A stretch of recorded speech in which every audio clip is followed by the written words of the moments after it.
Wow. Right? Well, hang around because there will be more. I was told that we may be in for a little surprise at the very end of our celebration. Well, good morning.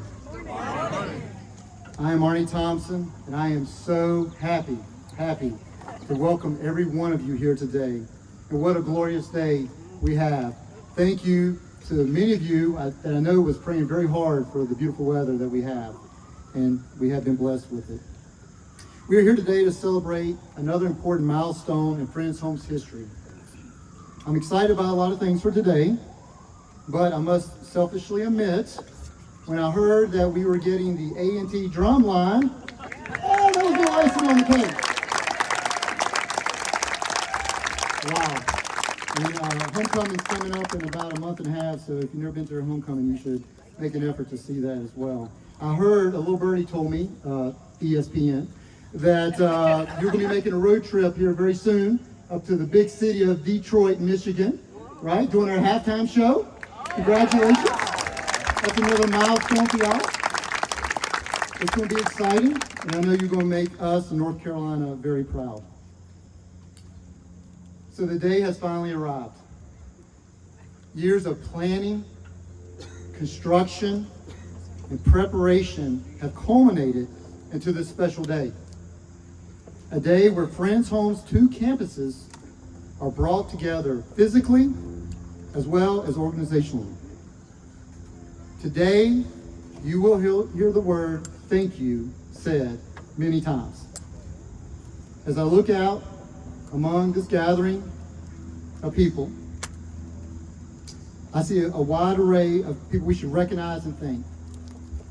I see current and former trustees of the board, elected officials, vendor partners, our friends from the Chamber of Commerce, as well as the Parks and Recreation Department. I see community neighbors that have been very, very patient with us during our construction. I see a multitude of supporters of our Bridges to the Future capital campaign. I also see the men and women that are responsible for today actually happening, the preparation that went into the weeks and months of preparing for today. But most importantly, I see our residents. This is why we are here. It is for you. So as we celebrate today, and we say thank you to the men and women that were involved in the success of this project, let us not forget of the men and women that came before us, whose shoulders we stand on today. It's because of the foundation that they built, we now represent a community that serves over 600 residents and employs over 400 individuals. One day in the future, those that come after us will look back on today and recognize it is a pinnacle shift in the direction of Friends Homes, where we unite two campuses together as we continue to foster our mission of a community that is guided by Quaker values of simplicity, peace, integrity, community, equality, and stewardship. On behalf of Friends Homes, we welcome you here for this celebration. As we move into our formal program, I'm going to ask that we now pause for a moment to reflect on the beauty of today, why we are here, and what lies ahead for this great community and organization. Please join me in a moment of silence.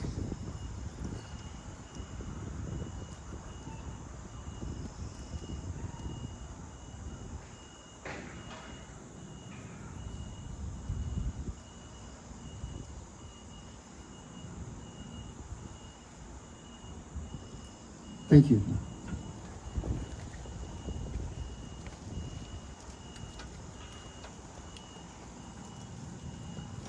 My name is Don Farlow. In today's language, Quakers were early adopters of a work that has transcended generations. The language has changed, but the concern has remained the same. With the benefit of a bequest, English Quakers constructed homes for seniors in 1710. In Philadelphia, about the same time, the Friends Almshouse was founded for widows and elderly couples. Friends in the area of Philadelphia Yearly Meeting built a series of small boarding houses in the late 19th century, inspired by the needs of elderly friends.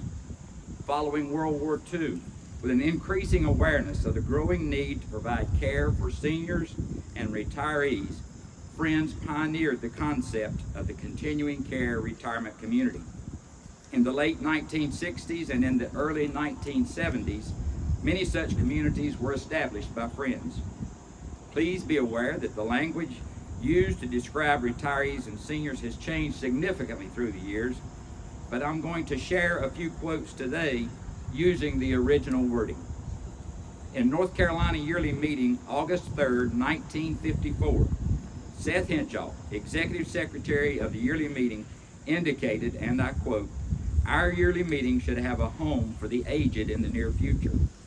In North Carolina Yearly Meeting, August 5th, 1958, approval was given that a corporation be set up to receive funds, transact business, make contracts, and employ personnel for Friends Homes.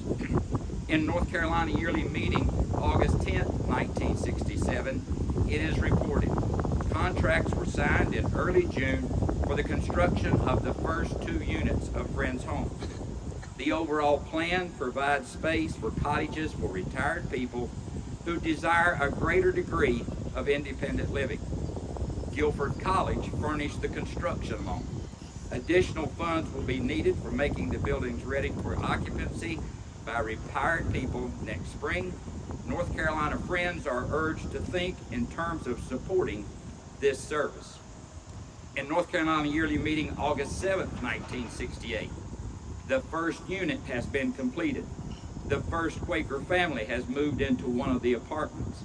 The full support of the membership of North Carolina Yearly Meeting for the completion of Friends Homes is sought, it being, and I quote, "one of the finest projects ever undertaken by North Carolina Yearly Meeting."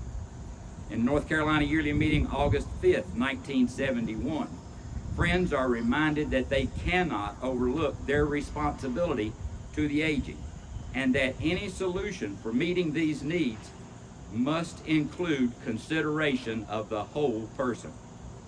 In his book, At Home with Friends, David Stanfield describes the objectives defined by Friends Homes Planning Committee in the 1969 to 1973 time frame. First, provide an attractive, comfortable, and safe home for a population of 100 people, giving special attention to elderly ministers' needs, arrange for health care, provide food service, provide recreational and cultural facilities. In North Carolina Yearly Meeting, August 11th, 1973, it is noted that the North Carolina Medical Care Commission has approved the nursing home, and that funds are in hand to cover our 10% of the cost of the project and any deficit which might occur in the first 2 years. It's also noted that a licensed administrator is required for the nursing home. Quoting from a document entitled Philosophy of Friends Homes Incorporated, distributed at Yearly Meeting, August 8, 1975.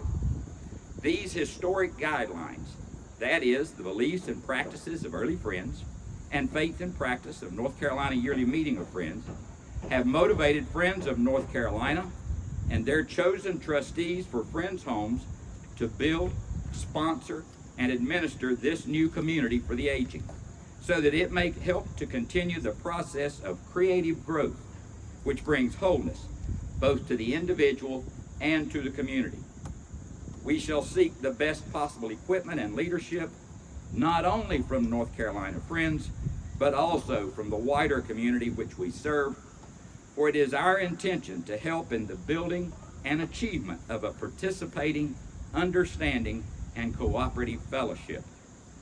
In North Carolina Yearly Meeting, August 13, 1976, following completion and occupancy of an additional 107 apartments, Friends concluded, because of the unprecedented growth of Friends Homes and the rapidity with which programs had to be established, it is of utmost importance that now greater care and more time be given to initiate the original concept of Friends Homes.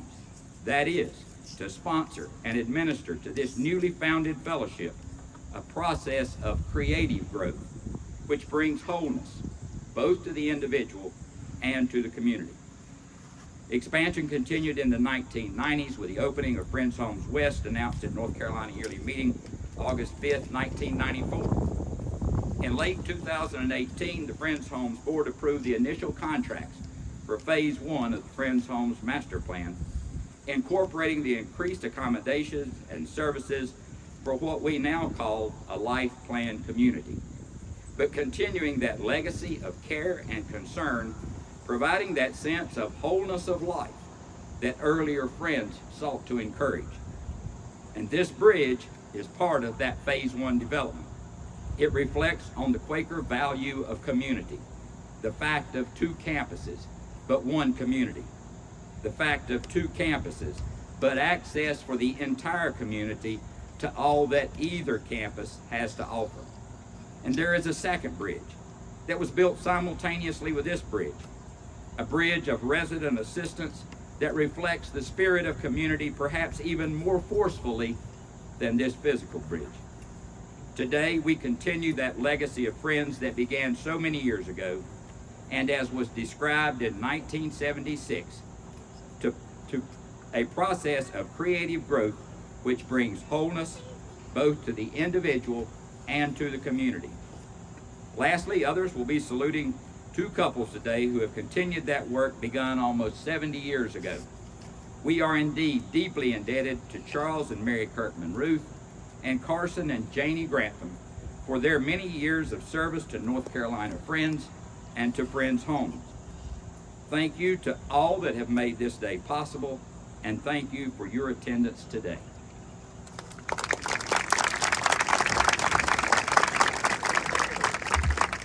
Good morning. I'm Greensboro Mayor Nancy Vaughn, and it is my pleasure to be here.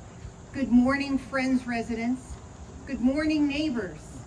And good morning, A&T. Thank you for being here and for bringing such a great introduction for a wonderful day. I am joined by some of my council colleagues. You'll hear shortly from Councilwoman Tammy Thurm. We are joined by Councilman Hugh Holston, and I know that Councilwoman Mary Kay Abuzuader is here with us. It is our pleasure to be here today as we open this bridge. You know, when we talk about the Quakers and the Quaker way, it's about building bridges. You know, there was an expression, was it fences make good neighbors? But we know that that's not true. It is bridges that make good neighbors. In the city of Greensboro, that is one thing that we aspire to do, is to accept people and to build our community. And to do that, you have to do it with building bridges. So it's wonderful to be here today, to be on an actual structure. But we know that it is more than a structure, that it's actually a philosophy. It is a philosophy of Friends Home, and it's a philosophy shared by the city of Greensboro. We are proud to be in a city that is so welcoming and really cares about the individuals, the residents in our community, that we can all be the best that we can be, that brings out the best in our community. It was a very short while ago that I was here for the opening of the Wellness Center, which is an absolute gem. What's going on in Friends Home and the momentum that you have right now is amazing. And you should be so proud to be here and to be part of this expansion and for what it is doing for the people of the city of Greensboro. For that, I want to say thank you. Thank you for inviting me to be a part of this wonderful celebration, and I will look forward to more to come. Thank you.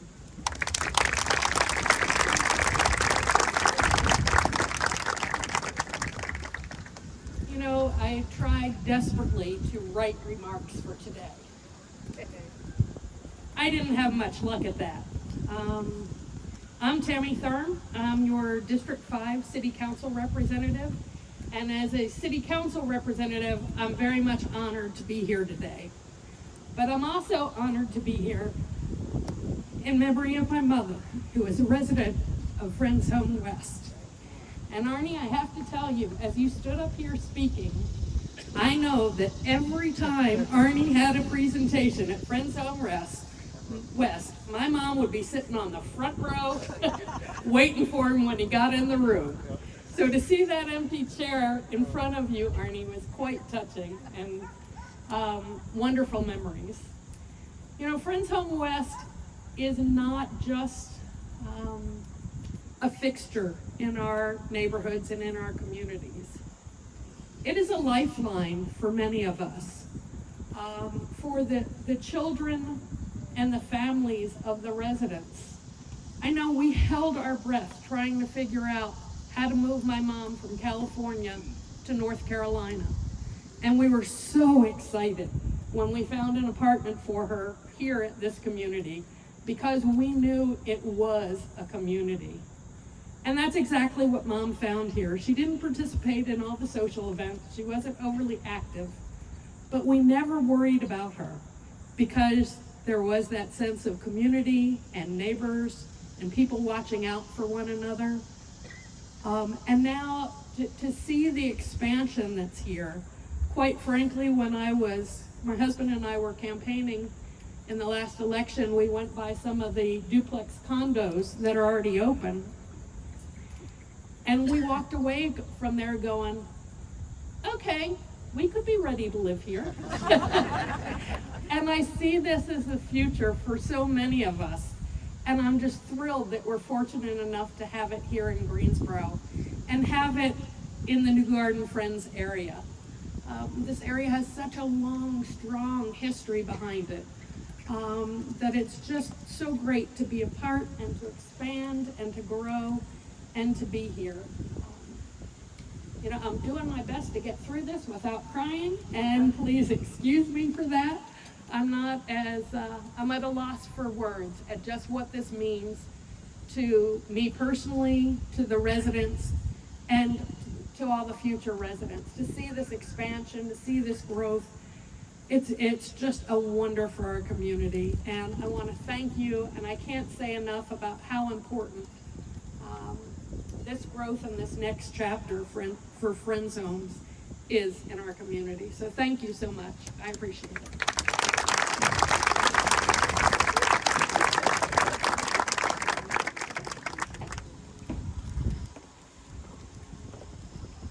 Tammy, I think you did a great job of convincing us of your sincerity. Thank you. And paying honor to your mother as well. I'm Pete Cross with my wife Pat and Patrick and Margaret Miller. We were co-chairs of that Bridges to the Future campaign you hear about. Many of you heard about it more than you wanted to. I was asked to comment on the history of that, and that's intriguing to go back and try to find where this thought originated. And I think I'll find out because the first person who runs up to me after my comments or at the end of our program today is probably the person who planted that seed. But we do know that during the planning and for the phase 1 development and then the phase 2 development strategic plans, that the concept of a first formal capital campaign emerged. It was presented to the Board of Trustees, and with a fellow like Don Farlow leading that group, you know that it was well vetted and that it was enthusiastically endorsed by that board because he wouldn't have it any other way. If the board wasn't going to stand up and support the program, they shouldn't vote for it. With the support of the trustees, we launched a feasibility study. A group I didn't know until recently called Capital Development out of Winston-Salem served as consultants and advisors. Many of you talked to them as we did the feasibility study and found in their advice and conclusion that we could do this. We had to be careful. These were days of COVID, you might remember, or at least the most severe period of COVID. And we had to be cautious in our approach. Couldn't go just visit people like we would like to. With the full green light, the first activity of the Millers and the Crosses was to form a campaign cabinet, and 39 remarkable, committed individuals. Some of them were friends, some of them were friends with a capital F, some of them were former associates here, many of them were trustees, and others family members of residents here. Those 39 people formed a power team of campaign cabinet. They were the ones who suggested and then decided to ask Charlie and Mary Kirk and Ruth and the Grantham family, or Carson at that time, to stand as honorary chairs of the campaign. When the board approved that, we were able to get going with the enthusiastic assistance, and I do mean involvement, of our honorary chairs, and truthfully, they're very generous donations. The campaign mission, as you've already heard, was to a symbolic bridge, pay for that bridge, and to use that symbolism as to initiate a culture of philanthropy in the community and perhaps in the greater Friends Home supporter group. That was aided by the decision to devote a portion of the funds to the newly created Residents Assistance Endowment, funded initially by $5 million from the Board of Trustees and the other recipient of funds from this fundraising. We set a goal of $1 million. We raised $1.2 million. We said we'd say thank you a lot today. We can't say it enough. To our supporters, thank you. To the campaign cabinet, thank you. To you, those of you here celebrating with us, thank you. There are too many people to name. I definitely leave out names, but I do want to definitely, and with your help, ask the campaign cabinet, all 39 if they're here, or as many of them as are here, to stand up please and let you recognize them. Please do.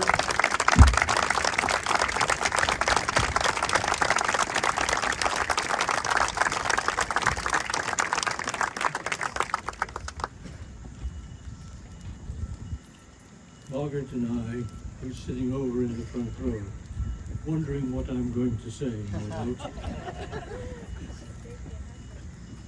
We've been fortunate. We've been residents here for 18 years now, or in December. And we've watched the growth, we've watched the management, and although the word quiet often goes with Quakers, the activity level underneath is quite extraordinary. And what we have experienced over this time is watching the growth and the management's wisdom in their ideas going forward.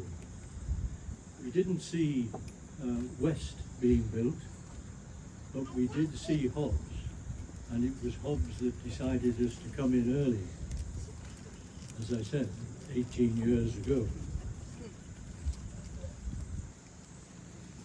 I think that following Hobbs, we had Whittier, the nursing section. There's never been a stop.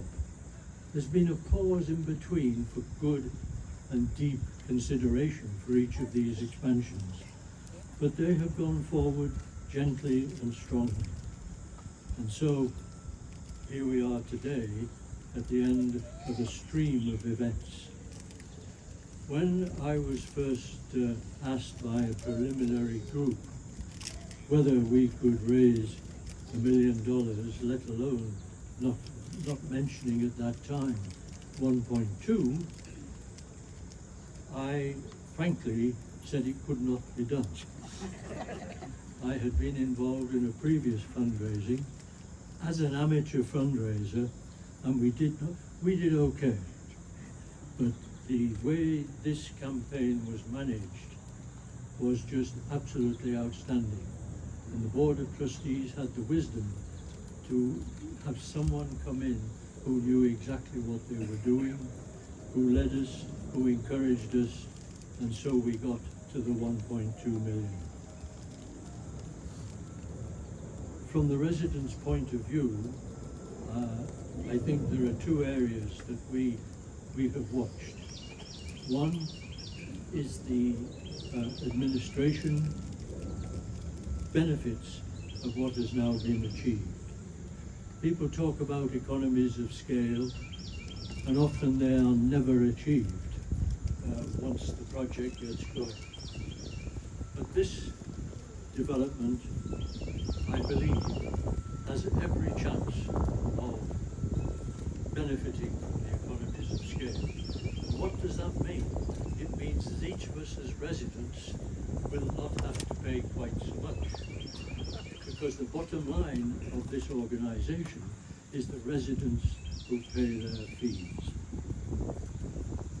From the other point of view, moving away from administration, there is the opportunity between the two campuses to have an abundance of food choice, entertainment choice, health choice.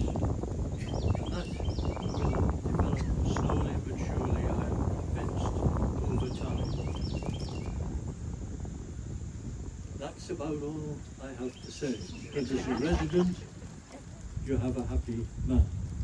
And yes, there'll be people who have criticism, but in their hearts, they've got to critique. We all have to critique from time to time.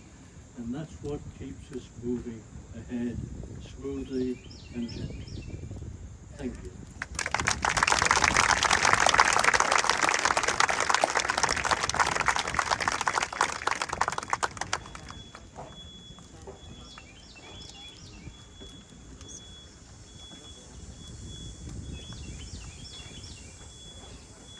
A proclamation. Whereas Friends Homes embarked upon a historic capital campaign to build bridges to the future through the Campaign for Friends Homes. Whereas the Bridges to the Future campaign was established to provide funding for two important projects that would have direct impact on the quality of life for residents for generations to come. Whereas the Bridges to the Future campaign built a financial bridge to establish a permanent endowment to support resident financial assistance and a physical bridge that you see before us today. Whereas the Board of Trustees of Friends Homes initially approved the launch of a $1 million campaign and then increased the goal to $1.2 million because of the early and generous gifts from donors and friends and the recognition that we could do it. Whereas Patrick and Margaret Miller and Pat and Pete Cross answered the call by serving as dynamic co-chairs of the campaign and assembled a stellar campaign cabinet that included Marie and Tom Brown, Betsy and Jay Bum, Bill Carroll, Kathy and Dick Coe, Carol Cothern, Dulcie Davis, Mary and Don Farlow, Nancy Glens, Terry and George Harris, Tim Jackson and Deborah Seuss, Barbara Jones, Jim Newland, Ellen and Elwood Parker, Joy and Dan Revis, Betty Rogers, Wilson Sheldon, and Sarah and Tom Wright, who served dutifully as members of the campaign cabinet. Whereas two of Friends Homes' most cherished couples, Carson and Janie Grantham, and Charles A. and Mary Kirkman Ruth, were honored for their lifelong generosity, impact on residents, and devotion to Friends Homes by being named honorary co-chairs of the Bridges to the Future capital campaign.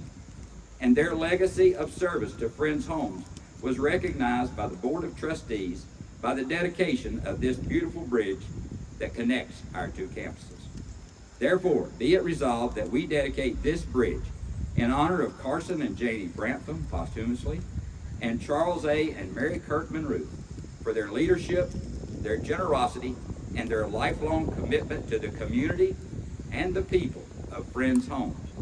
Signed this day, first day, 9th month, in the year of our Lord 2022, Arnie Thompson, Friends Homes Executive Director, Don Farlow, Friends Homes Board Chair. At this time, I'll ask Arnie to move around, and representatives of the Carson and Janie Grantham family and Charles and Mary Kirkman Ruth to join Arnie Thompson for the unveiling of the plaque honoring these two couples.